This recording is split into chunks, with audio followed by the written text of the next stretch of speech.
Bonjour mon cher frère et ma chère sœur, la paix du Seigneur Jésus.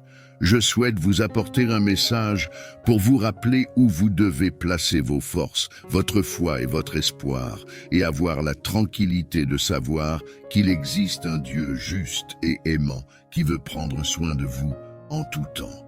Mais avant de commencer, je tiens vraiment à ce que vous vous abonniez à ma chaîne. Cliquez sur le bouton ci-dessous, s'abonner, et à côté, une cloche apparaîtra. Cliquez aussi sur cette cloche pour que YouTube vous avertisse lorsque je publie une nouvelle prière, un nouveau message ici sur YouTube. Alors, engageons-nous dans une introspection. De nos jours, nous évoluons dans une société résolument capitaliste, marquée par la compétition, n'est-il pas vrai ? Nombreux sont ceux qui consacrent leur être et leurs espérances à la poursuite de l'argent, des possessions matérielles, de leur image et de leur statut social. Mais hélas, ils en viennent à négliger Dieu, plaçant leur foi dans des choses que le malin peut aisément dérober, anéantir ou corrompre, soit en des futilités, en des vanités éphémères. Voilà pourquoi je vous invite à méditer avec moi. Qu'est-ce qui revêt de l'importance fondamentale dans votre existence? Où réside votre cœur? Vos préoccupations dominantes, vos réflexions habituelles, ce qui vous tient à cœur, tout cela révèle les inclinations profondes de votre âme. Et c'est la raison pour laquelle nous, en tant que chrétiens, devons prendre un moment pour considérer si Dieu occupe véritablement la place centrale dans notre cœur, car il nous arrive de dévier, de nous laisser distraire par d'autres intérêts. Et c'est dans ces moments-là que le Seigneur doit nous rappeler à lui. C'est le message que je tiens à partager avec vous. Alors je vous en prie, répondez avec sincérité. Si vous perdiez tout à l'instant, où résiderait votre force, votre assurance, votre allégresse? À quoi vous raccrocheriez-vous en cas de tourmente dans votre vie? Je sais, il est ardu de se projeter ainsi. La discussion est loin d'être réjouissante, mais il est crucial de se questionner. Où est notre cœur?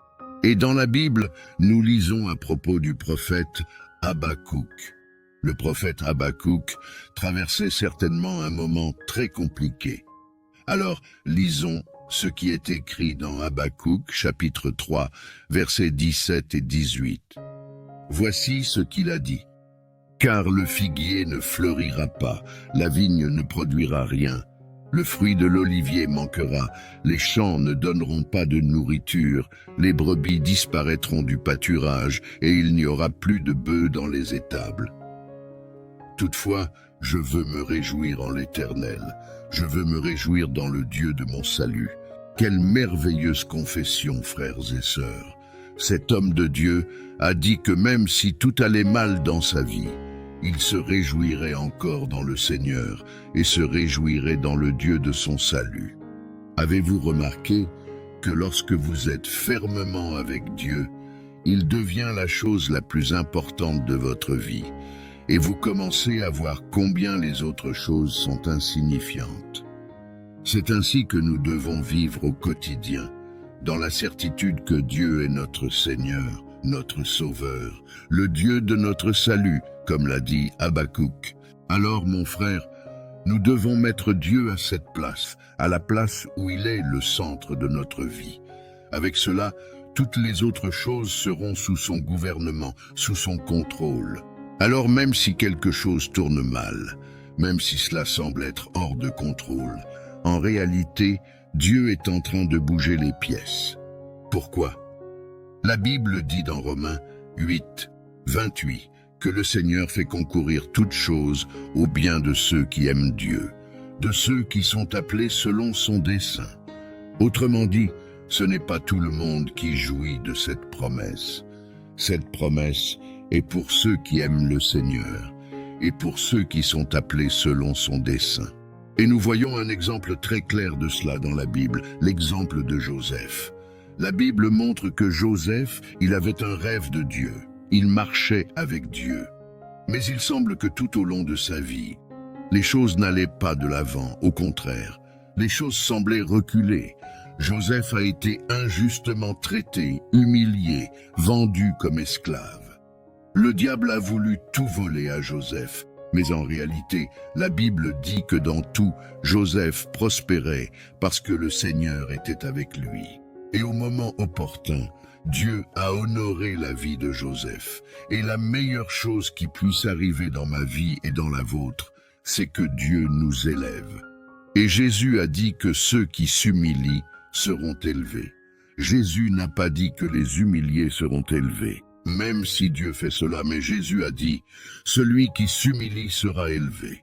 Alors il est très important, tous les jours de votre vie, de vous humilier, c'est-à-dire de reconnaître que Dieu est le Seigneur de votre vie et que sans lui, vous ne pouvez rien faire. Ainsi, Joseph est passé par tous ces processus douloureux, a traversé les déserts, les vallées, mais un jour, Dieu l'a élevé, et il est devenu gouverneur de l'Égypte. Il a pu bénir sa famille, faire le bien aux autres. Il a pu transformer tout mal en bénédiction, parce qu'il n'a pas douté, il n'a pas râlé. Il a fait confiance au Seigneur et est resté obéissant. Amen. Alors, si les choses sont difficiles dans votre vie aujourd'hui, ne vous découragez pas. Nous allons faire une prière dans un moment, et je suis sûr que votre cœur se calmera. Votre vie commencera à s'aligner, parce que vous serez en présence de Dieu. Et dans la présence du Seigneur, les choses commencent à coopérer pour notre bien.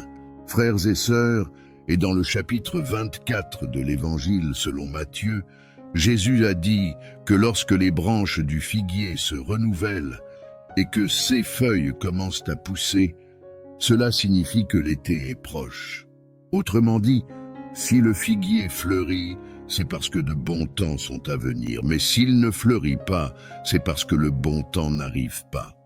Cela nous montre que si le figuier ne fleurit pas dans nos vies, il est très courant de penser qu'il n'y a plus de raison d'espérer.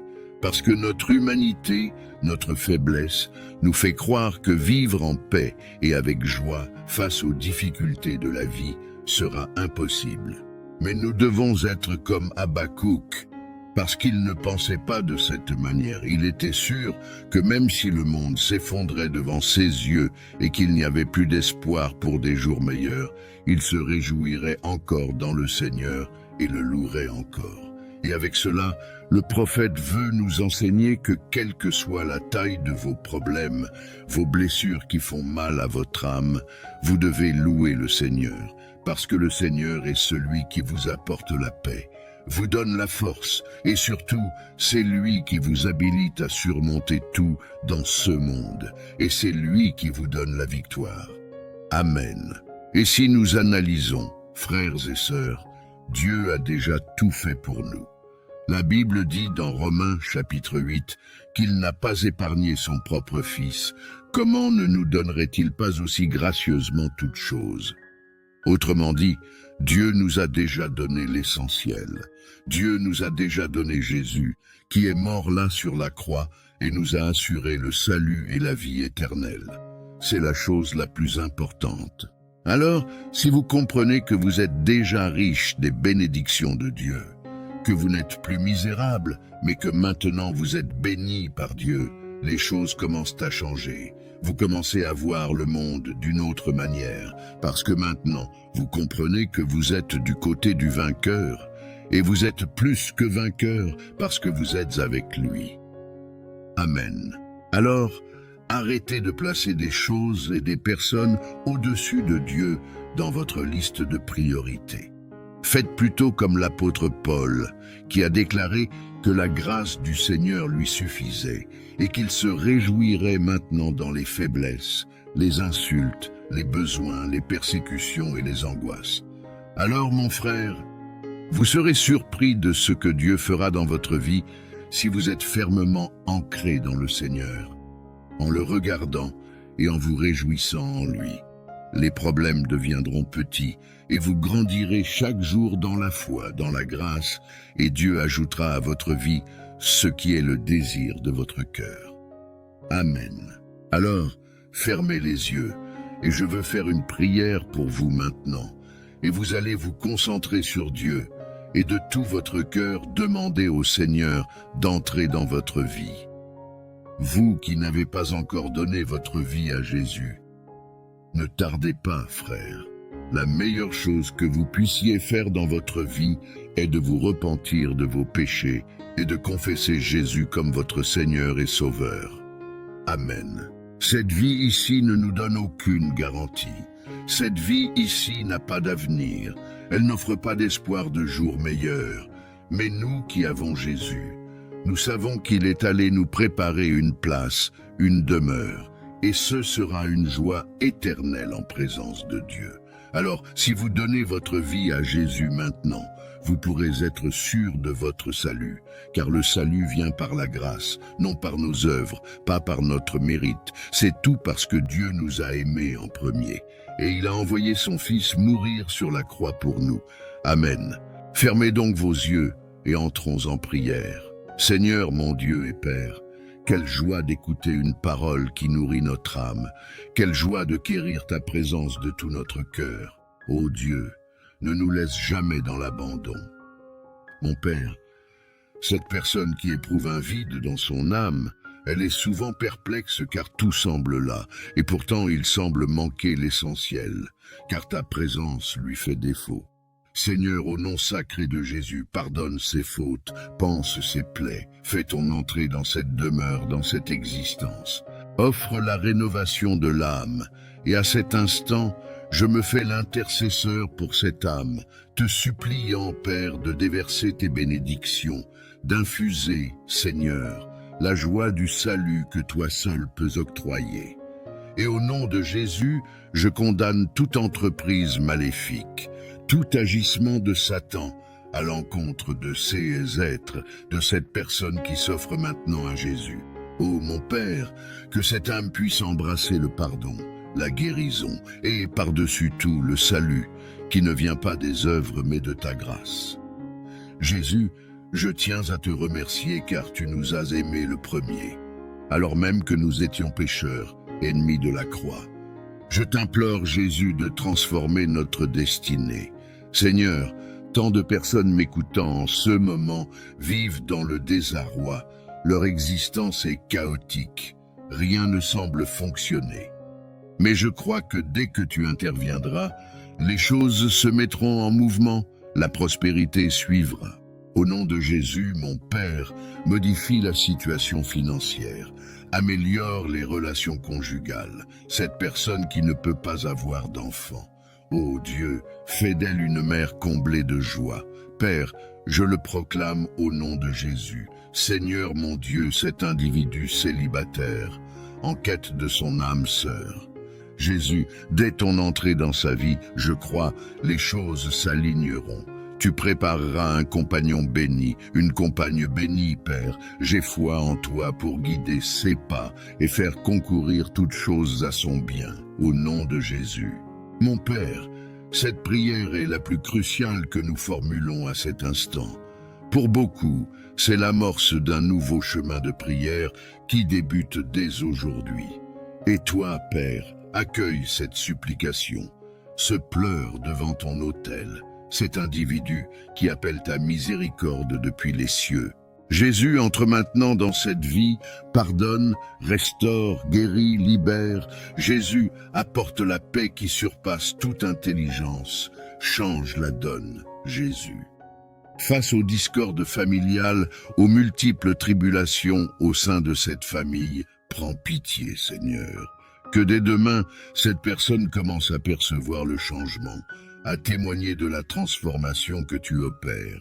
Ô Seigneur, je ressens ta gloire, ta présence. Je te suis reconnaissant pour ce moment unique si spécial. Ô Seigneur, merci pour ta gloire, ta présence. Quel bonheur, Seigneur, de faire ta volonté, de te chercher ici. Alléluia, Seigneur Jésus. Merci, Seigneur, pour ta présence qui emplit cette maison à cet instant. En plein désespoir, cette personne te trouve, Jésus. C'est là que tu la rencontres. Gloire à Dieu. Ô Jésus, opère un miracle dans la vie de cette femme blessée qui ne peut pardonner à son mari, qui ne peut surmonter les injustices et trahisons. Ô Jésus, Apporte ta provision dans ce foyer. Réalise un miracle maintenant, Père. Je crois que ta présence envahit cette demeure. Merci, Seigneur, pour tout ce que tu as accompli dans nos vies. Nous nous réjouissons dans ta présence. Quel bonheur de chercher ta gloire. Ô Jésus, continue de nous bénir que même après cette vidéo, cette personne poursuive la prière, te cherche chaque jour. Gloire à Dieu. Jésus, manifeste ton miracle. Nous avons foi en ton pouvoir, en ton amour. Nous croyons en ton salut que tu offres maintenant, comme tu as sauvé Zachée, qui se voyait trop petit. Mais tu es entré chez lui et tu as apporté le salut. Merci Jésus pour l'œuvre accomplie par ce message. Merci pour ta présence. Que les anges du Seigneur veillent sur cette personne, sur ce foyer. Que le Seigneur assure leur protection chaque jour au nom du Seigneur Jésus. Amen. Gloire à Dieu. Je veux t'inviter à être avec moi ici demain, au même horaire, car je suis sûr que le Seigneur a une parole très spéciale pour toi. Que Dieu te bénisse, te garde, te protège et te donne beaucoup de paix. À demain, et que Dieu soit avec toi. Amen.